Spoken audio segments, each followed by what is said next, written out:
هو يروح اسكندريه، وبعت مع اللي هيتولى قال له ما تسلموش الجواب الا او خطاب العزل الا في اسكندريه. فلما وصل هناك واستلم الخطاب قال له سامح الله معاويه غربنا وعزلنا، اما يكفيه بعزلنا؟ يعني هو لازم تسفرني؟ ما كنت اعزلني وخلاص، انا مش فارقه معايا. فكان ملتزم بفكره التعليم الناس واصول الدين. ومن ضمن الحاجات اللي كانت موجوده عنه وما زالت موجوده باسمه منطقه 100 عقبه، ودي كانت عباره عن منطقه بتنحصر في وقت النيل فتغرق، يعني في وقت فيضان النيل بتبقى عايمه في الميه. فواحد من الناس لما جه هو عجبته حته الارض دي ان هي مش بتاعت حد، لما بيطغى النيل في وقت الفيضان بتغرق. فبعت لعمر بن الخطاب ان الحته دي انا عايز هيستاذنه يعني، فاذن له.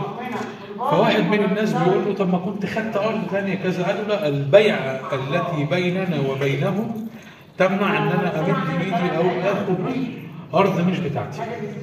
فدي من المآثر بتاعته. طبعا الارض طبعا مع الزمن دلوقتي بقت من اغلى مناطق مصر المهندسين وغيرها، ومنطقه 100 عقبه. هي في الاصل منية عقبه. لفظ منية في ناس بتقول ان هي ميناء، لا هي كانت بتعتبر محطه. فكلمه ميناء احنا حتى دلوقتي مثلا بنقول ميناء بري وميناء بحري وميناء جوي. فلفظ كلمه منية تطلق على المكان اللي كان بيبقى فيه محطه استراحه او وقوف للعبور القوافل او للسفر. فكلمه منية كانت بتسمى على ان المكان اللي كان فيه او اقتطعت العقبه بن عامر هي المحطه التي استقر فيها ارض عقبه. طبعا العيله او عائله بني عقبه انقسمت من بعده، وفي الفتره العثمانيه طبعا الارض خدوها راحت عليهم يعني، لكن فضلت المنطقه معروفه بنية عقبه. من المواريث او الميراث الجميل لما ظهر موضوع المحمل في مصر في فتره شجر الدر او في فتره الفاطميين، كان دايما لازم اللي يطلع مع المحمل حامل الرايه من احفاد عقبه بن عامر. من الوقت ده لغايه عهد جمال عبد الناصر كان العلمدار المحمل من آل عقبه بن عامر الجهني، لدرجه ان في عائله في سوريا اسمها عائله العلمدار برضه من احفاد عقبه بن عامر، كانوا مختصين بحمل رايه المحمل اثناء خروجه للاراضي الحجازيه. اخر واحد من آل عقبه في وظيفه علمدار المحمل هو الشيخ عبد المجيد العقبي.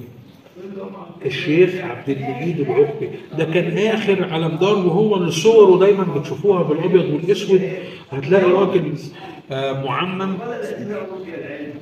معمم ماسك رايه ورا الجمل اللي شايل النصب بتاع المحمل، يعني هتلاقي الجمل الرئيسي ده ورا منه شيخ لابس لبس ازهري وماسك رايه، ده الشيخ عبد المجيد. الصور اللي اقدم هتلاقوا مثلا ايام خديوي عباس حلمي او كذا، ده ابوه. فالفكره او الموضوع كان متوارث في عائله عقبه بن عامر الجهني. من ضمن الحاجات هنا قبر الصحابي الجليل عمرو بن العاص الذي اوصى ان ما يتعملش اي حاجه على قبره، وانه يتعمل بالحصى مساوي بالتراب، ومفيش اي حاجه من مباهج او مظاهر الطرف بتتعمل عليه. في ناس بتقول لك اصل سفح المقطم كذا. التفسير اللغوي يا حبيبي لما بتيجي تتكلم في اللغه افهم المعنى وبعدين اوصف. في بوست منتشر على الفيسبوك يقول لك ايه، اركب من السيد عيشه المقطم وهتطلع المقطم هتلاقي مش عارف ايه، وبعدين من كتر البجاحه وقله الادب هيقول لك هتخش الجامع هتلاقي فيه بابين، يعني مش عارف الجامع هو ما جاش هنا اصلا، بس يقول لك هتخش هتلاقي باب قدام وباب من ورا، هتلاقي واحد جوه قبه سيبك منه. بص قله الادب، يعني بيتكلم على الصحابي الجليل عقبه بن عامر، سيبك منه، ركز بقى على طوبه خضراء في اخر الجامع اللي انتوا دخلتوا اول الجامع. يعني هو خدها بالمشقلب ان في باب خلف تخش منه، تمام، تيجي خارج من الباب الثاني تلاقي الصخره الخضراء اللي هي بالمناسبه ورا الشباك ده، تمام. فتخيلوا قله الادب ان الراجل بيتكلم عن صحابي بالمنظر ده، وطبعا البوست منتشر جدا. نرجع لموضوع سفح. كلمه سفح يعني اسفل الجبل مش فوق الجبل.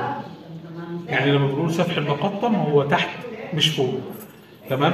حضراتكم واقفين في سفح المقطم دلوقتي، طلعتوا المقطم ولا حاجه؟ تمام. فاحنا هنا في منطقه التونسي بجوار منطقه البساتين، وجينا من ناحيه السيدة عيشه، والموضوع بسيط جدا، لا في جبل ولا في مقطم ولا في حاجه. نتكلم عن ايه تاني؟